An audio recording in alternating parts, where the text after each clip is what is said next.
vamos lá então falar sobre um outro assunto super importante. Nós estamos no mês da Black Friday, que se tornou aí uma das datas mais esperadas do ano, mas também uma das que mais exigem atenção. Entre ofertas irresistíveis e anúncios chamativos, é fácil perder o controle e comprometer o orçamento sem perceber. Por isso é importante planejamento, pesquisar, ter o cuidado aí que é fundamental para transformar essa data em realmente uma oportunidade e não ter dor de cabeça. E para nos ajudar a tirar todas as dúvidas, entender como aproveitar de fato, nós vamos agora conversar com o especialista Christian Michael, né, que é assessor de investimentos. Boa tarde. Boa tarde, Pamela. Boa tarde a todos que estão nos assistindo. É um prazer participar do programa e vamos trazer boas práticas, né? Como que a educação financeira pode ajudar a todos que estão nos assistindo a aproveitarem as oportunidades e não terem dores de cabeça, né? Pois é, porque essa é uma época que tem muita coisa na promoção, né, Christian? E as pessoas ficam naquela dúvida. Será que realmente é uma promoção? Será que não aumentaram o valor e colocaram esse para eu, né, já querer comprar, se tornar mais atrativo? Como que funciona o mercado nessa época?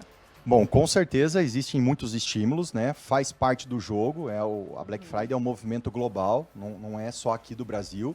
A gente está, inclusive, no momento econômico, Pamela, muito propício para consumo, porque temos o primeiro pagamento da primeira parcela do 13º este mês, no mês que vem o segundo pagamento, ou seja, a gente vai ter dinheiro circulando pela economia. Só que eu vejo, Pamela, que quem vai realmente se beneficiar desse momento é quem se planejou. Sabe por quê, Pamela? Porque se você acompanhar o histórico daquele produto, daquele serviço, de fato você vai ter a convicção, a certeza que você já vem pesquisando que você está diante de uma vantagem real, que aquele preço não foi manipulado para te incentivar uma compra que, de fato, não vai te trazer um ganho financeiro. Uhum. Nossa, isso é muito legal, porque assim, gente, a gente sabe que chega essa época, tem promoção para tudo quanto é lado, né? E se a gente já está querendo comprar um produto há alguns meses, alguns dias, e a gente vem acompanhando, a gente sabe, então, se teve essa oscilação para ser realmente um preço justo ali de Black Friday, né? Faz todo sentido. E um ponto de atenção é o seguinte, às vezes o consumidor está de olho num produto ou num serviço. Ok, você tem um desconto naquele produto ou serviço, mas, de repente, no frete daquele produto, né? No caso, você pode ter uma compensação, né? O lojista, enfim, a quem está te vendendo está compensando lá do outro lado. Então, as pessoas precisam ter, Pamela, uma visão 360. Acredito que seja uma boa dica que a gente pode trazer, uma visão 360 dessa compra. E assim, o que as pessoas podem, além da pesquisa, né, que isso é muito, muito interessante. As pessoas deixam para ver o que querem comprar, vou ver só em novembro porque vai ter Black Friday. Mas é importante ter esse acompanhamento. O que mais elas podem fazer para realmente conseguir aproveitar essa época? Eu acredito muito na reserva de oportunidade, né? Como educador financeiro, eu trabalho muito, inclusive nas palestras que eu faço, falando de reserva de emergência e reserva de oportunidade. A de emergência, o próprio nome já diz para que ela serve. É um desemprego que acontece, uma doença que infelizmente bate na porta, enfim. A de oportunidade são momentos como esse. Eu quero eventualmente comprar um produto com desconto. Poxa, desconto é muito bom, não é? E de repente você vai comprar à vista e o lojista ainda vai te dar mais 2%, 3%, 5%. Olha que maravilha, Pamela. Só que da onde que você tira o dinheiro? Da reserva de oportunidade. Vamos imaginar que nós já estamos na Black Friday. Quem não plantou no passado, agora não tem reserva de oportunidade, concorda comigo? Mas já olhando para frente, a dica que a gente deixa é que as pessoas façam as suas reservas de oportunidade. Só que para fazer as reservas, a gente tem que ter, Pamela, um orçamento. Nós precisamos saber o que nós ganhamos e o que nós gastamos. Sim. Senão fica muito difícil a gente ficar no azul. E tem que criar um hábito também, né, de guardar o dinheiro. Até porque, por exemplo, essa reserva de oportunidade é muito interessante. Pelo menos eu tô ouvindo que tá assim me acendendo uma luzinha aqui, sabe, em relação a isso. Eu já costumo ter a reserva de emergência. Isso aí é algo que eu fui criando e adquiri esse hábito que eu não tinha antes. Para ter uma reserva de oportunidade, precisa primeiro ter passado por esse processo de conseguir ter a reserva de emergência? Eu acredito que sim, é uma escadinha, uma evolução. O que vai ajudar muito as pessoas que estão aí nos assistindo é colocar em prática, eu costumo chamar da metodologia do 50, 30, 20. O que é isso? 50% do que você ganha, vamos imaginar que a pessoa ganha R$1.000. R$500 é destinado para as despesas essenciais. Água, luz, telefone, supermercado, combustível e assim por diante. 30% para o presente, para o momento, hobby, desejos. A gente tem que ter momento, tem que ter experiências, tem que desfrutar de momentos, né, com família, viagens, experiências. E 20% é o hábito de poupar e o hábito de investir, que tem diferença. Quando a gente está poupando, nós estamos formando a reserva de emergência que você tem, parabéns, né? Um ótimo exemplo. A reserva de oportunidade para situações como essa e tem uma terceira, a reserva de longo prazo, a reserva de apostadoria.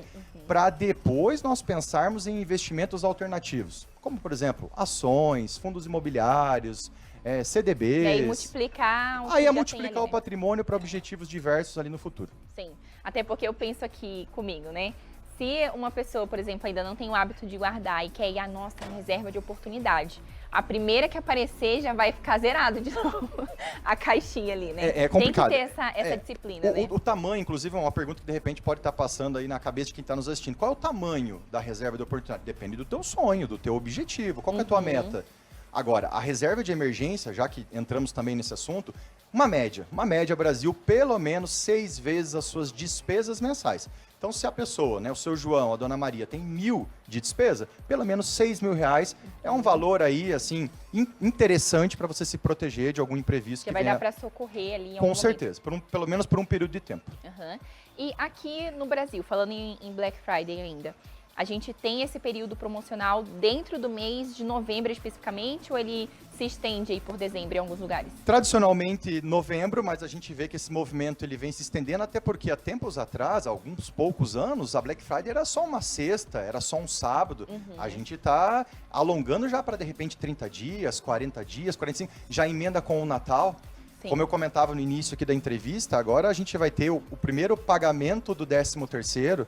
Estamos falando, Pamela, de praticamente em 40 dias, 400 bilhões de reais que vão ser injetados na economia.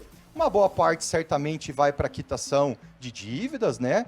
De repente para formar as reservas também, mas uma boa parte para consumo. Só que tem que ser, Pamela, um consumo inteligente. Na minha visão como educador, eu entendo que o consumo inteligente é assim: compra planejada, pesquisa de preço, históricos, enfim.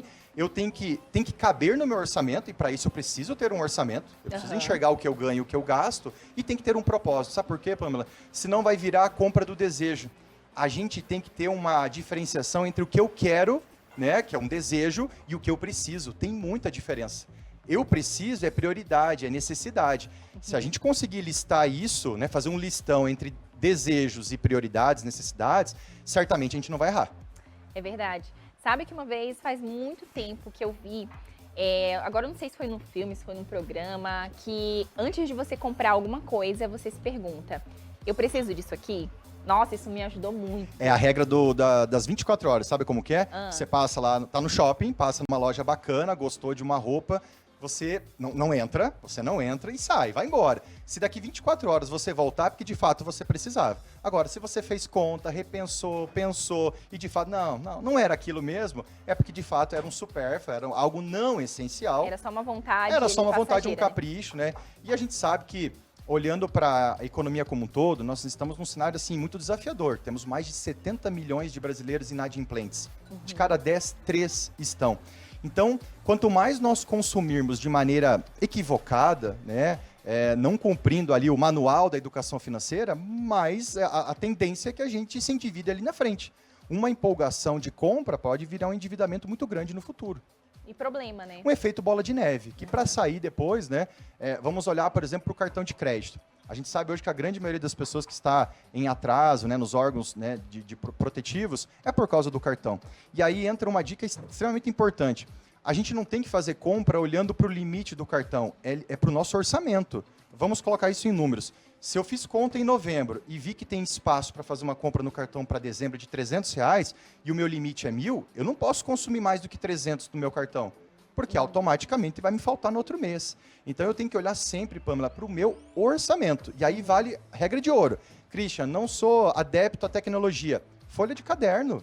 Faz um risco no meio, renda de um lado, despesa do outro. Contas simples. Mas tem que ter, né? Tem que ter a esse controle. fotografia. Senão, sem ela, você não enxerga os vilões. Aham. Não enxerga os vilões. E falando então, já pra gente fechar aqui nosso assunto, em questão desse mês, para as pessoas aproveitarem realmente ali com eficiência, né? Aproveitarem o máximo de oportunidade que elas têm. Além, claro, da dica de planejamento, de pensar no futuro, fazer uma lista. Tem alguma dica, assim, preciosa, algum segredo que a gente pode contar para as pessoas e elas conseguirem já colocar em prática? Olha, a gente estuda muita coisa dentro dessa área. E algo que sempre me chama muita atenção cada vez que eu leio a respeito é o cartão virtual. Aquele cartão que você faz a adesão lá com o teu gerente, na sua instituição financeira, que vale para uma única compra. Sabe por quê, Pamela? Isso é poderoso, porque muitas das vezes a gente entra no site, pelo aplicativo, a gente cadastra o nosso cartão lá e ele já está lá dentro. A chance, a tendência de a gente consumir é muito grande, porque já está tudo automatizado. Agora, um cartão que só vale para uma única compra vai me fazer pensar na compra seguinte. Então, se eu pudesse deixar uma dica final, façam os cartões virtuais, né? Porque com certeza eles serão muito úteis em compras eficientes, olhando aí a Black Friday. É isso aí. Seu Instagram, Christian? Meu Instagram é @cristocristian. Isso aí, gente. Sigam lá para ter mais dicas de economia. Agora a gente vai para o intervalo rapidinho e a gente já volta.